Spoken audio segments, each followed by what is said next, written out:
Hello, everyone. My name is Marion with DTM Real Talk channel. It's the channel that you can tune into, have the ability to listen to the thoughts of others about topics all over the world that touch every one of our lives. Everybody goes through basically the same thing.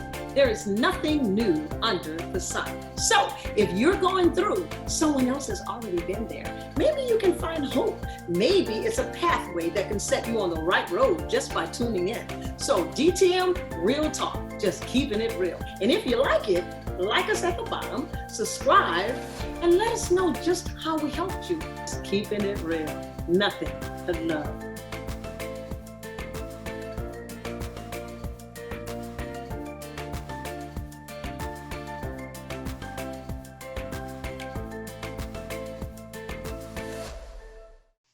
Keisha, how are you? I am wonderful. Well, girl, God you're is looking good. I haven't seen you since you were what? I don't know. Yeah, since I was like, I want to say about 10, 12. I think it was 14, 13. 14. Oh. You know, it's way back then. I'm trying to remember myself. Okay, it's been good. It's been good, though. Your mom has been telling me a whole lot of good things, and I said, I want to hear it from the horse's mouth. Yes, ma'am. Yes, ma'am. You know how mamas is. They continue to gossip and tell everybody your business. Oh, So, my God. No, but I love her. You know she gonna hear this, and she gonna say, you saying I'm gossiping. Yeah. Oh, it's all good. It's all good. I know that. Well, okay. Well, say hello to the people out there because I hear you got a story.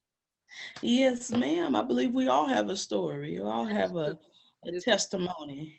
This is true. This is true. Lord. So actually this past month we have been doing some amazing things, been getting some real positive feedback of how the stories of many of us have been kind of landing in other people's lives.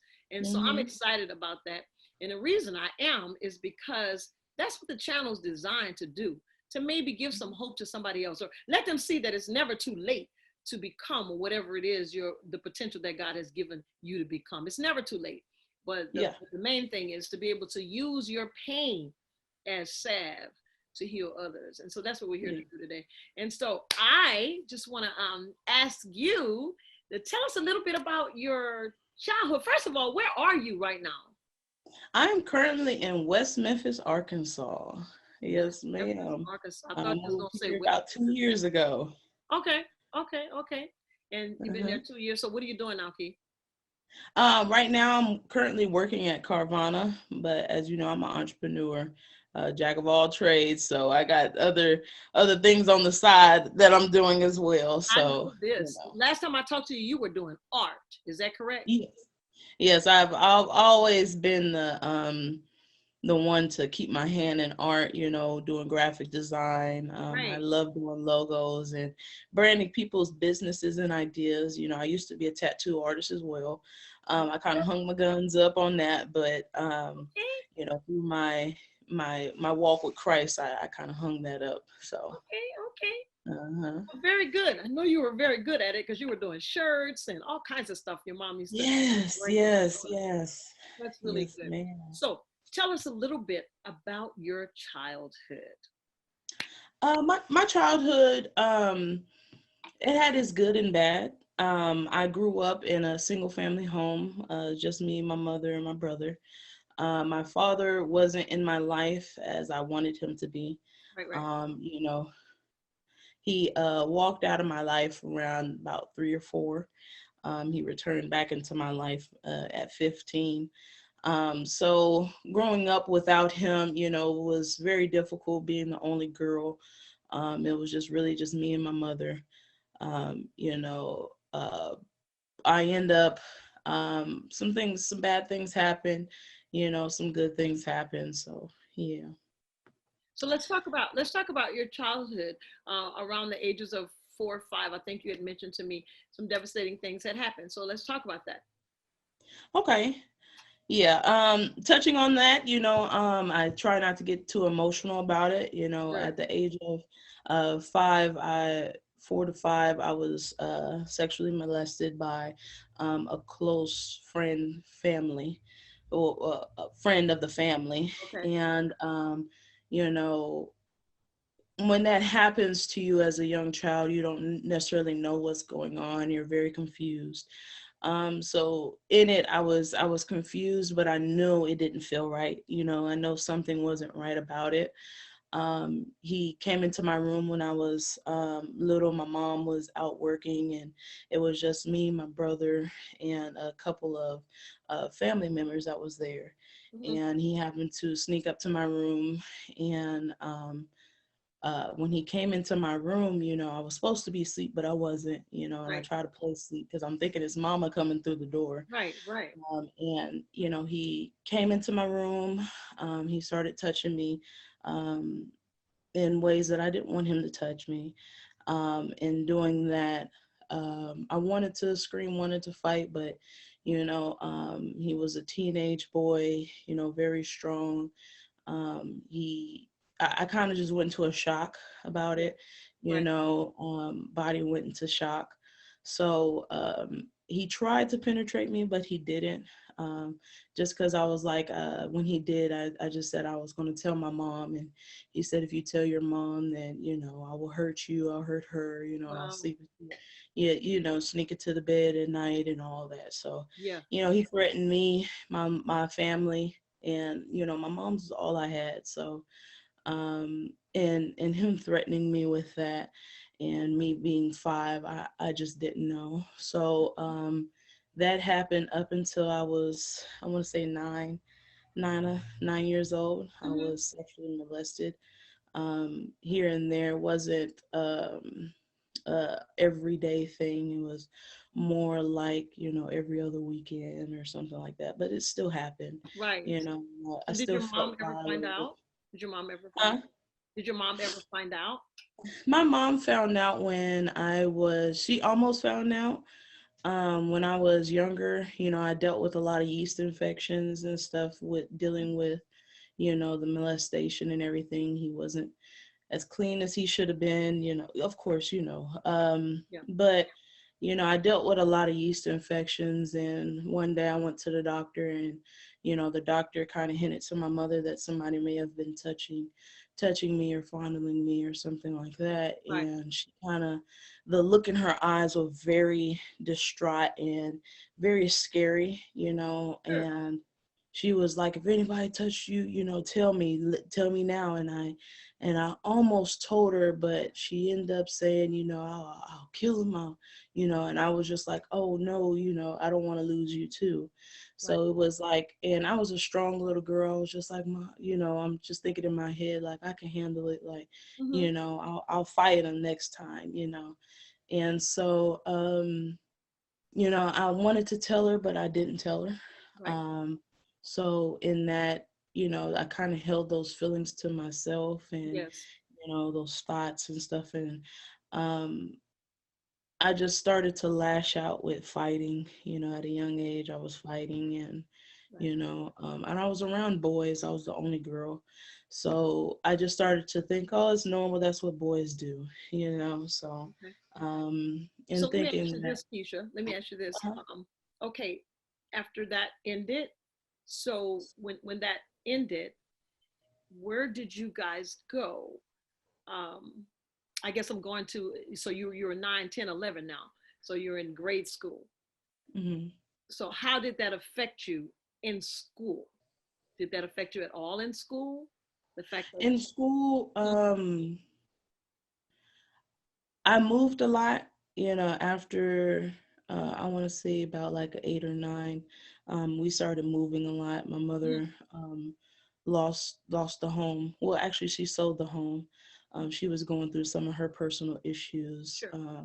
So we ended up moving a lot, and moving every school I went to, I was the type of person where I wanted to defend people, so I was looking Yeah. for the big bad bully, in the Yeah. school, and I wanted to take on I was that type of person where, my fights were more of defending people, You were a you know, protector. probably, yeah, I was a defender, I was a protector, Yeah. it wasn't. it wasn't the type of fights where I would try to pick the fights or, Right. bully people. It was Really. more, I wanted to protect people. Wow. I actually thought about being a police officer when I was young, just because, Yeah. and I believe that's really from my past of, you know, being hurt. I Yeah. wanted to, protect people Like from being people. hurt. So, Wow. um, That's so with me moving a lot, it was hey, I could be my own a different person every time I uh, went to another school. I tended to say that I was from somewhere I wasn't, because yeah. I was just like, I'm not gonna be here long enough to even get Right. to know y'all like that. So Right.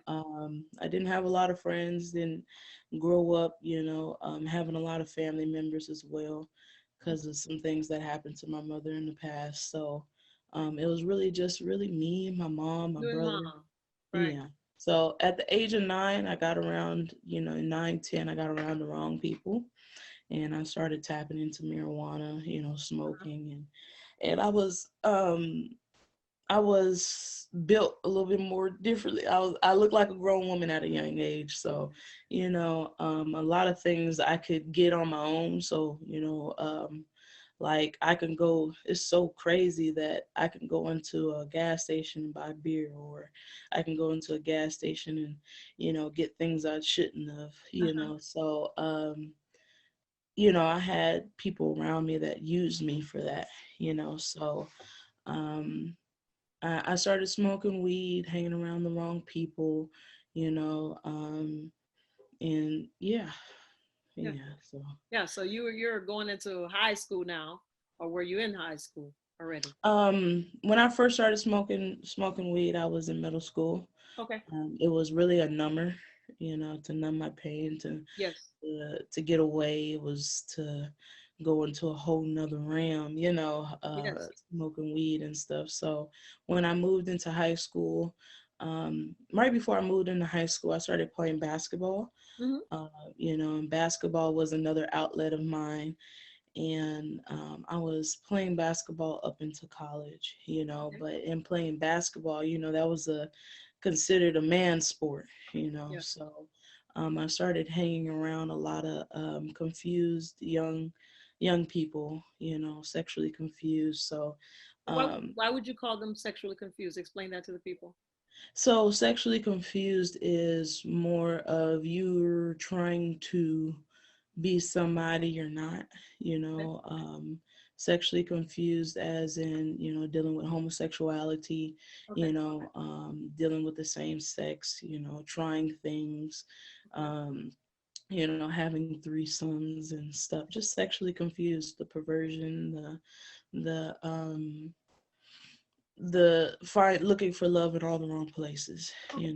so So you were um, basically going into high school, right? mhm.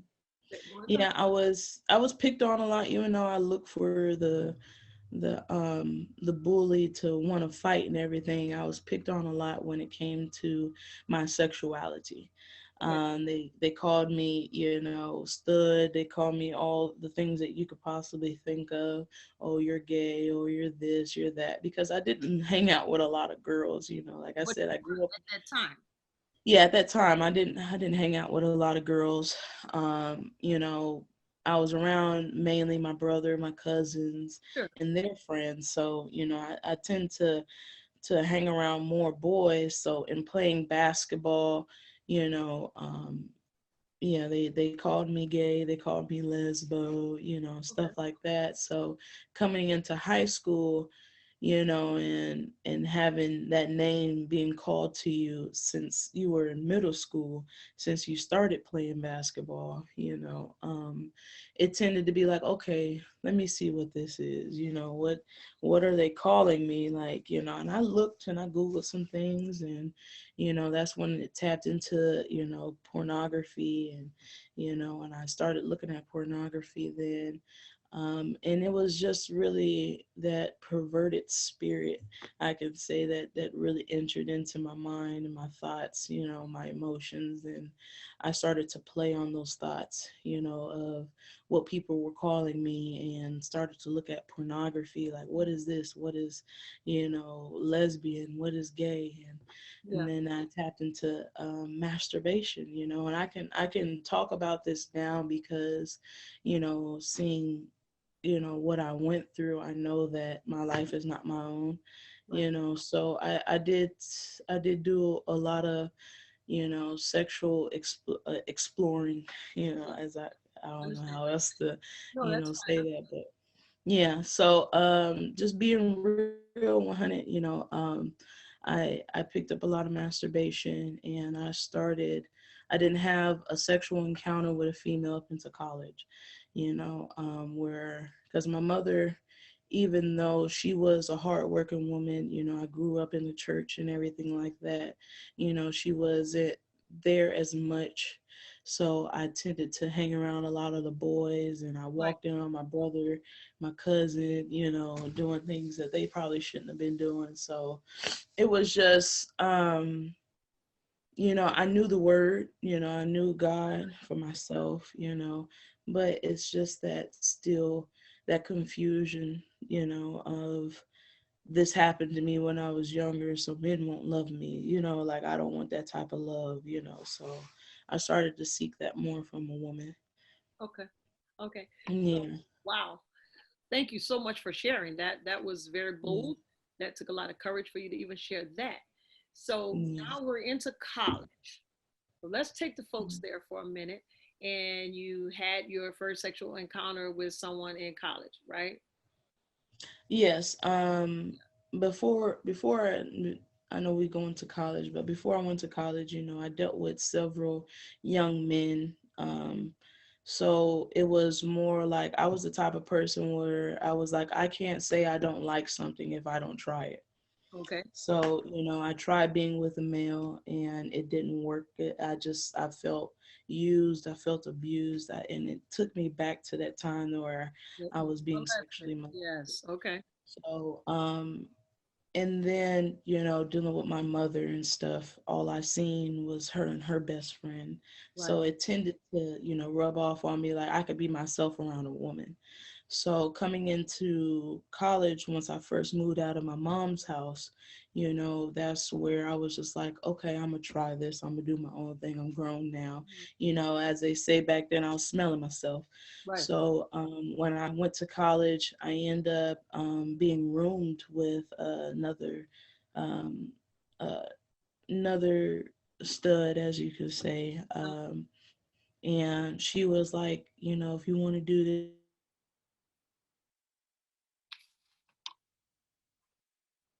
Okay. Stop right there because we cut off.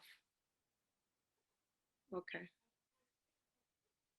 I think that's yours, not mine. Shucks. you know. So You stopped. I Keisha, it went totally dead. Okay. It went totally dead. Start from, let me see, when I started to room, because I don't know why it went off like that. Uh, start from, wait, I'm going to pause it. Pause. So yeah, once I went to college and everything, my first year of college, I was roomed with a stud, which you consider a lesbian, and she kind of showed me the ropes. She groomed me in a way, if you want to say, on how to be a lesbian, how to walk, how to attract, Really? how to yeah. So she taught me the signs of what a woman would give off if if they were curious or stuff like that. So and she was older than me as well. So yeah, so that's how I started doing, being a lesbian and everything. I came into that life when about 19, 18, 19, when I went to college. So that's when I finally made that decision for myself. Wow. So Yeah. would you consider, would you say that that was your first girlfriend, quote unquote?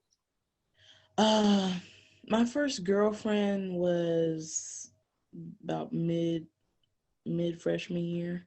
I It was off campus. I came across a older lady, and she kind of um how can I say, she kind of just gravitated to me.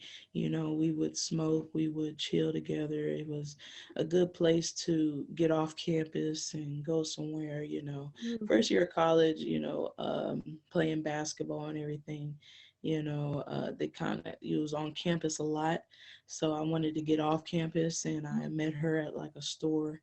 I believe Family Dollar. Met her at Family Dollar. We just got to talking, and I went over there, chilled with her, started smoking and stuff. And well, I got a little too drunk, too high, and Uh, one thing led to another. And that was my first actual, encounter with a female. And wow.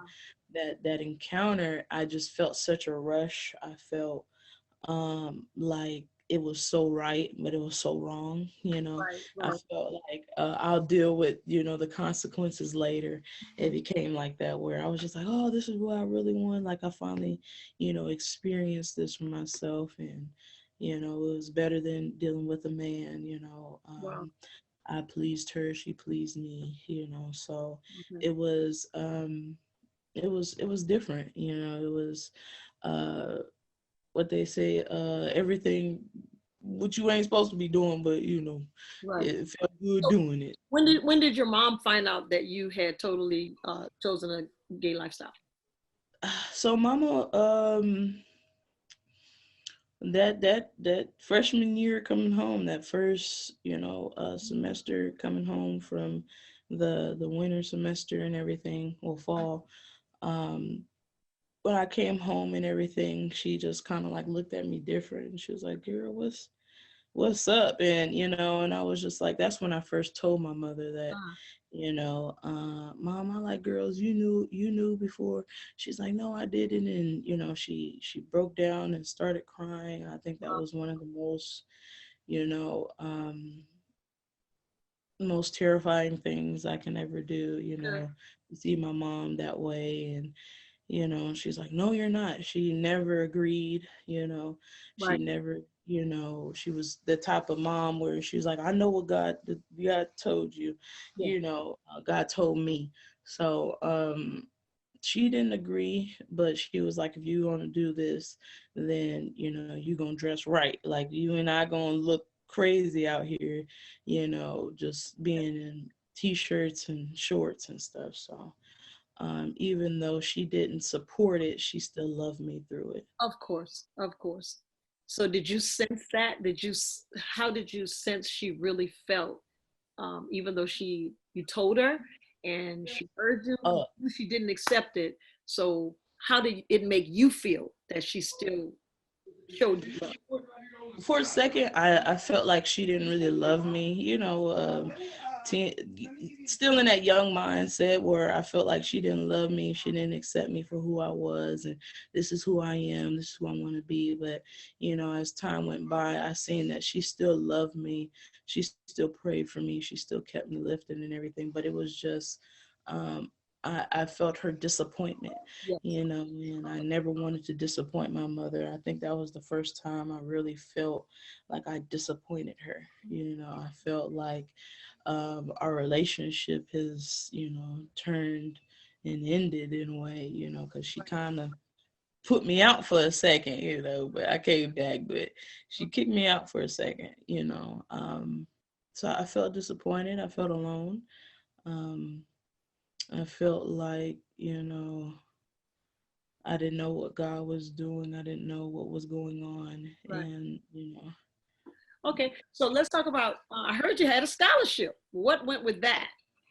Yes, I had a scholarship to play college basketball, and my coach, he wasn't very honest with me. I had actually had three other scholarships on the table. He was the first one to approach me with a scholarship, Mhm. and I was the type of person where if I said I was going to do something, I did it.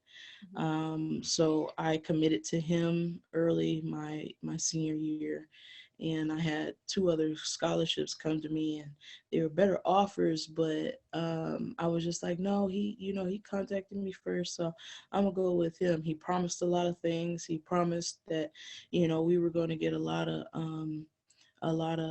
what they call paraphernalia. Pretty much was Yeah, the shoes, the outfits, the clothes, the laptops. He was saying that they were going to give us iPads, and being young, not having much, growing up, I was just like, okay, cool. I looked at him as a father figure, because during the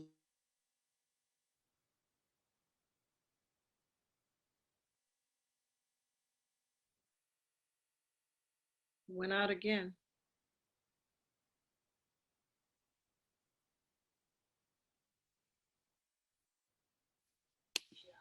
connection went, it said I, unstable. go ahead, keep going. So yeah, I looked at him as a father figure. Um, he was very into me, into helping me get to that next level. But once I started college and I met the other teammates, one of his captains and everything, I told her something that I shouldn't have. I felt, I told her that I used to smoke weed, because I actually stopped. My senior year of high school, I stopped smoking because I knew that it would affect me in the long run. So I Right. stopped, and I told her my testimony in a way, and she used that against me, Okay. with him. And I seen him turn on me. He looked at me differently, and was trying to control who I was. He didn't want me to go off campus without letting him know where I was going Right. exactly. Like, he wanted addresses, he wanted phone numbers, and I Wow. was How like, did that end? yeah, and I was just like, you ain't my daddy. I ain't have a daddy for, since I was growing up. Like, I ain't, mm-mm. So I kind of rejected him on that. And one day I got home, and after leaving school and stuff, and he called me, and he was just like, hey, we can't have this on our team. And he pretty much kicked me out. Well, And I was like, okay, well, you good, I won't come back.